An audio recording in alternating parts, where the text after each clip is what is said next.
So when we order a large order from Ingram, which is one of our major suppliers, it usually comes with this disc if we have paid for library processing. And this disc actually contains the library records. We'll put this into the computer and just import it into our catalog, and that saves us the time of having to go copy catalog everything. They're already done for us. So that's a pretty easy process. The only thing you have to do in that case is check the labels on the book, make sure that Ingram has properly labeled them the way you want, and then you can shelve them. You can also have Ingram send you the records as a text file in email.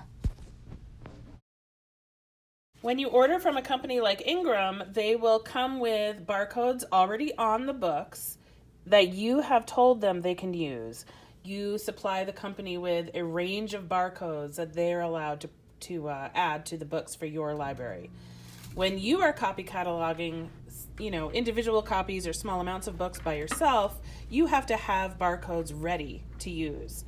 You can either order them printed from Follett, that does cost a bit of money, or you can print your own. These are Avery 5160 labels. This is the standard size, and they print with the school name on it and our barcode.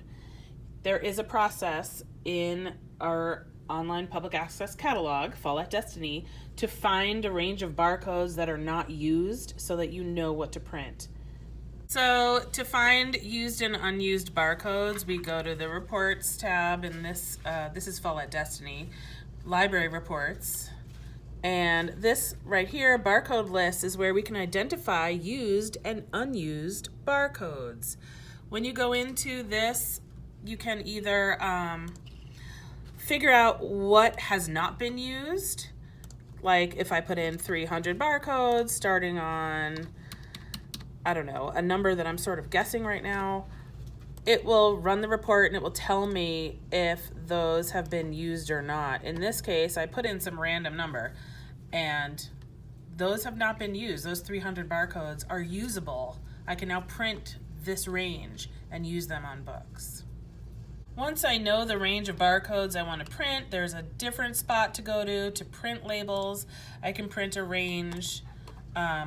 This is where we choose to print unused. I can print the range of barcodes I want to do. The Avery 5160 labels come with 30 on a page. So if I do 10 pages of 30 barcodes, it would be 300 barcodes at once. That seems like a lot, but you go through them pretty fast, so I like to print a large amount at once. I've just cataloged this book, 2 copies of this book, and these are actually spine labels. Different schools use different labels depending on the equipment they have. These are from Demco, which is a library supply company. These are the 10 by 10. There's 100 labels on here. And this goes in the printer. And you know that I also printed these on a printer, the barcodes. Some schools have little label printers and they can print out individual labels that way. It just depends on the equipment. I could invest in a label printer, but I just haven't wanted to spend my money on that right now. So after I've entered that book into the catalog, I'm now ready to print my spine labels. It's actually going to print 2 because there's 2 copies of this book. So I have it ready. I'm going to actually start on label 2 because the first label was used on that sheet. And now I'm ready to print. This is a little bit of a process. We actually have to put the sheet of labels into the printer, and then I go back and I have to press print and print the label. Apply it to the book, and we also have these clear label covers that keep the label durable and attached to the book. This is also from Demco.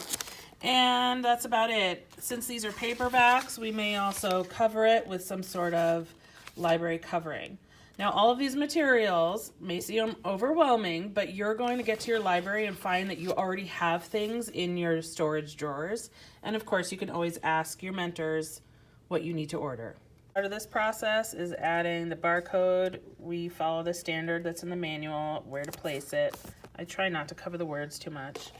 And then either I'll use a label protector again over that, or if we're covering the whole book with plastic, I might just use that.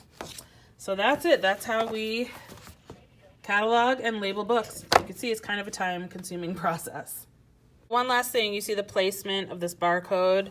According to the Clark County School District manual, it's supposed to be bottom right of the back of the book. I chose to put it a little higher because of the wording, and also because most of the library books in our library have it more in the center of the book. There is a standard given to us in the manual, but we also go with what's already been established in our library. My library is very old, so there's already a pattern been established here, so we follow that pattern. This is the Washoe County School District Library Manual, and this one has a very small paragraph about barcodes that does not tell you where to put it, so I'm assuming the pattern is just established by what previous librarians have already done. Thank you for watching how to make labels, add labels, catalog things. Now you're ready. Go for it.